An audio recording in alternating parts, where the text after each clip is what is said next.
Sabe aquela história de tirar uma ideia do papel e fazer acontecer? Pois é um desafio e tanto, né? Seja no trabalho, seja no projeto pessoal, muitas vezes o caminho entre o que a gente imagina e o resultado final é uma bagunça. Mas olha, hoje a gente vai ver como algumas ferramentas bem simples de gestão podem de verdade transformar esse caos todo em clareza. Vamos nessa! Quem nunca passou por isso, né? Estar no meio de um projeto e pensar, tá, mas quem é que manda aqui? Quem decide? Essa sensação de estar perdido é, assim, o sinal clássico de que tem alguma coisa errada. Porque quando ninguém sabe direito quem decidiu o quê ou quem faz qual parte, a energia do time simplesmente some, vira frustração. É super comum, mas a boa notícia é que dá pra evitar. E aí o que acontece? Bom, as consequências são sempre as mesmas. Aqueles projetos que pareciam incríveis começam a patinar, sabe? Prazos viram, sei lá, uma sugestão. E o pior de tudo, 2, 3 pessoas fazendo a mesmíssima coisa. É um desperdício de tempo, de recurso, de tudo. Uma situação dessas simplesmente drena a energia e acaba com a performance de qualquer equipe. Mas calma. Para nossa sorte, existem ferramentas bem eficazes para botar ordem na casa. E a primeira que a gente vai explorar hoje é uma das mais simples e, olha, mais poderosas que existem para definir exatamente quem faz o quê. O nome dela é Matriz Hasse. Imagina ela como se fosse um mapa mesmo, um mapa de quem faz o quê. É um jeito super rápido e visual de deixar todo mundo na mesma página, sabe? Garantir que cada pecinha do quebra-cabeça saiba exatamente qual é o seu lugar. O grande objetivo aqui é acabar com aquela dúvida, aquela ambiguidade de uma vez por todas. Bom, e como é que essa sigla Hasse funciona na prática? É bem simples, olha só. O R é de responsável. É a pessoa que literalmente põe a mão na massa, que faz o trabalho. O A é de autoridade. É quem aprova, quem bate o martelo e no fim do dia é o dono daquela entrega. O C é o consultado, ou seja, são os especialistas, as pessoas que a gente vai procurar para pedir uma opinião técnica, um conselho. E por último, o I de informado. São aquelas pessoas que precisam saber o que está rolando, mas não estão ali no dia a dia da execução. Simples, né? E aqui a gente vê direitinho como isso funciona na vida real. É uma tabela bem simples. De um lado, nas linhas, a gente lista todas as tarefas do projeto.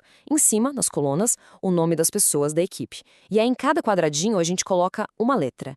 R, A, C ou I. Pronto. Com uma única olhada, qualquer pessoa do time sabe exatamente quem tem que fazer, quem aprova, com quem tem que conversar ou quem só precisa ser avisado sobre cada atividade. É clareza instantânea. Para isso dar certo, tem 2 regrinhas de ouro que são essenciais. Primeira, toda tarefa precisa ter pelo menos um responsável, o R, e uma autoridade, o A. Se não tiver isso, a tarefa ou nem começa ou nunca termina de verdade. E a segunda, que é talvez a mais importante. O ideal é ter só uma autoridade A por tarefa. Sabe aquela história de cachorro com muito dono morre de fome? É a mesma coisa. Se muita gente tem o poder de decisão, no fundo, ninguém decide. O segredo é ter um único dono para cada tarefa.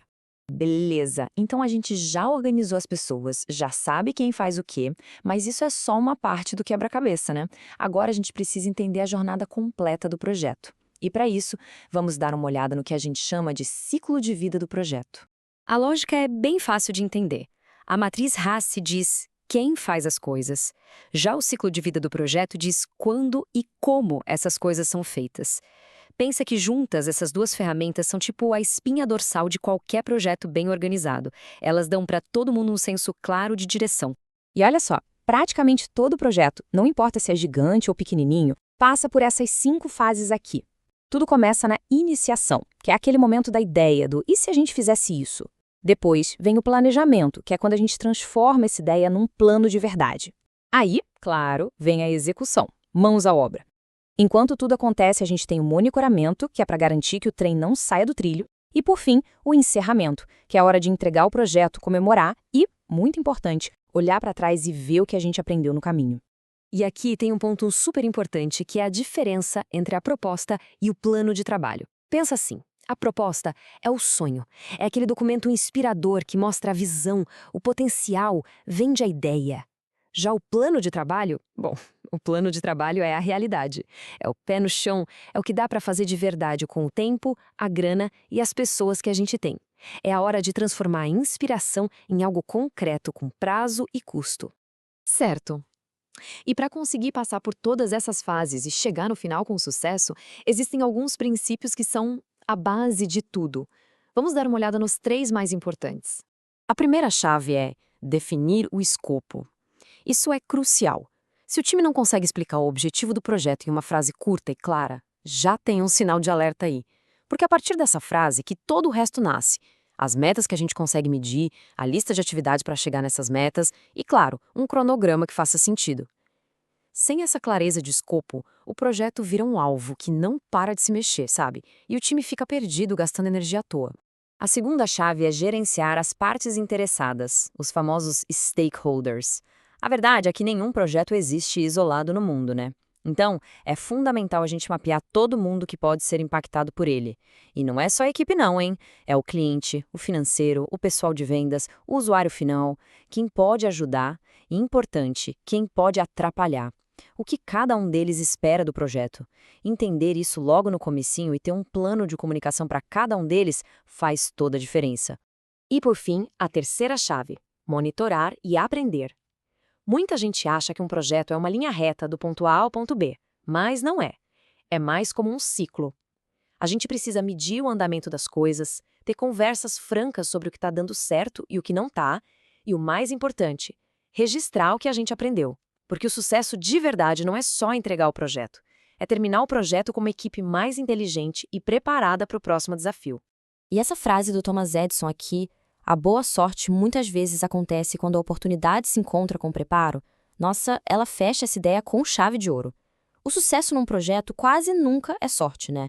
Ele é o resultado de planejamento, de preparo, de uma estrutura que deixa o time pronto para agarrar as oportunidades quando elas aparecem.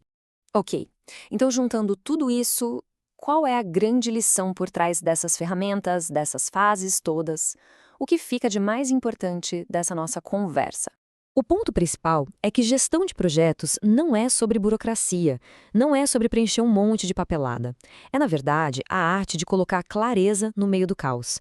É transformar aquela confusão de ideias, gente e tarefas num fluxo de trabalho que faz sentido. No fim das contas, é isso. A gestão de projetos é a ponte que conecta a vontade de fazer com a coisa feita.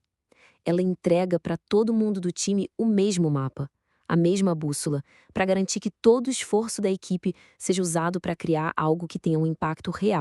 E, para fechar, fica aqui uma reflexão. Pensa aí, em algum projeto na sua vida agora, seja no trabalho ou em casa. Depois de tudo que a gente conversou, qual seria uma pequena atitude, uma coisinha que daria para fazer amanhã para trazer um pouco mais de clareza e organização para ele? Afinal, toda grande jornada começa com o primeiro passo bem planejado.